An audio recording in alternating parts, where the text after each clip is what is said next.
کہتے ہیں کسی جگہ ایک شخص رہتا تھا جس کے 3 بیٹے تھے۔ اس شخص نے اپنے ان تینوں بیٹوں کے نام عبداللہ رکھے ہوئے تھے۔ دن گزرتے رہے، حتیٰ کہ اسے مرض الموت نے آن لیا۔ اس نے اپنے تینوں بیٹوں کو بلا کر وصیت کی کہ عبداللہ کو وراثت ملے گی، عبداللہ کو وراثت نہیں ملے گی اور عبداللہ کو وراثت ملے گی۔ اس کے ساتھ ہی اس کی روح قبض ہو گئی۔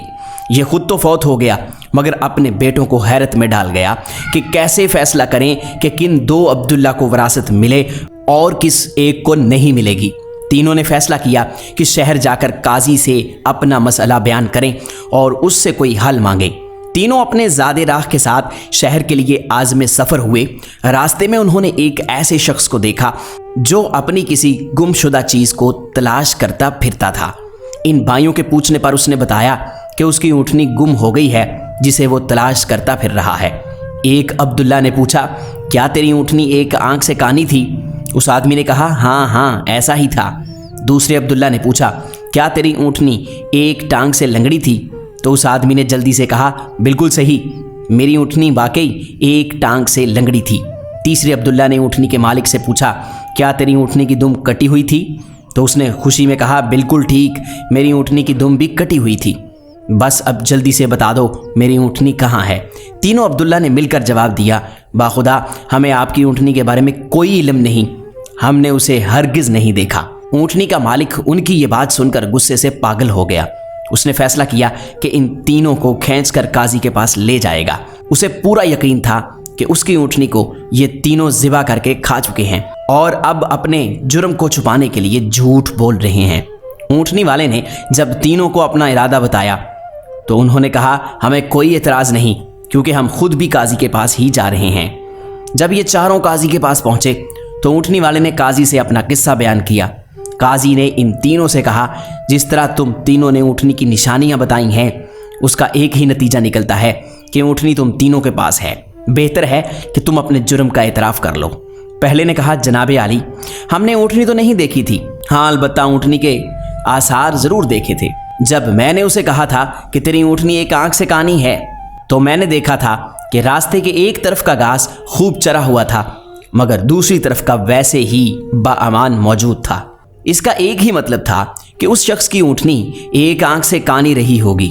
دوسرے عبداللہ نے کہا، میں نے دیکھا تھا کہ راستے میں 3 قدم تو گہرے لگے ہوئے ہیں جبکہ چوتھا قدم زمین پر معمولی پڑا ہوا تھا، جس کا مطلب بس اتنا ہی بنتا تھا کہ یہ جانور لنگڑا بھی تھا۔ تیسرے عبداللہ نے کہا، اونٹ جب راہ چلتے ہوئے اپنا گوبر گراتے ہیں تو دم سے ادھر ادھر بکھیرتے ہیں، جبکہ ہم جس راہ سے آئے تھے وہاں پر گوبر ایک ہی لائن میں سیدھا گرا ہوا تھا، جس کا ایک مطلب ہو سکتا ہے کہ اونٹنی کی دم کٹی ہوئی ہے جو اپنا گوبر دائیں بائیں نہیں پھیلا پائی۔ قاضی نے بغیر کسی دیر کے اس آدمی کی طرف دیکھا اور کہا، تم جا سکتے ہو، تمہاری اونٹنی ان لوگوں کے پاس نہیں ہے اور نہ ہی انہوں نے اسے دیکھا ہے۔ اونٹنی والے شخص کے جانے کے بعد ان تینوں بھائیوں نے قاضی سے اپنا قصہ بیان کیا، جسے سن کر قاضی بہت حیران ہوا۔ ان تینوں سے کہا کہ تم آج کی رات مہمان خانے میں ٹھہرو، میں کل تمہیں سوچ کر کوئی حل بتاؤں گا۔ یہ تینوں مہمان خانے میں جا کر ٹھہرے تو انہوں نے محسوس کیا کہ ان کی نگرانی کی جا رہی ہے۔ کچھ دیر کے بعد ان کے لیے کھانا لایا گیا جو گوشت کے پکے ہوئے سالن اور روٹیوں پر مشتمل تھا۔ پہلے نے کھانے کو دیکھتے ہی کہا، یہ سالن کتے کے گوشت کا بنا ہوا ہے۔ دوسرے نے کہا، روٹیاں جس عورت نے پکائی ہیں وہ حمل کے ساتھ اور پورے دنوں سے ہے۔ تیسرے نے کہا، یہ قاضی حرام کی اولاد ہے۔ بات قاضی تک پہنچ گئی۔ اس نے تینوں کو دوسرے دن اپنی عدالت میں طلب کر لیا اور تینوں سے مخاطب ہو کر کہا، تم میں سے کس نے کہا تھا یہ کتے کا گوشت پکا ہوا ہے؟ پہلا بولا، میں نے کہا تھا۔ قاضی نے باورچی کو بلوا کر پوچھا تو اس نے اعتراف کیا کہ پکانے کے لیے کچھ نہیں تھا، تو اس کو شرارت سوجی تو اس نے کتا مار کر اس کا گوشت پکایا اور ان کو کھانے کے لیے بھجوا دیا۔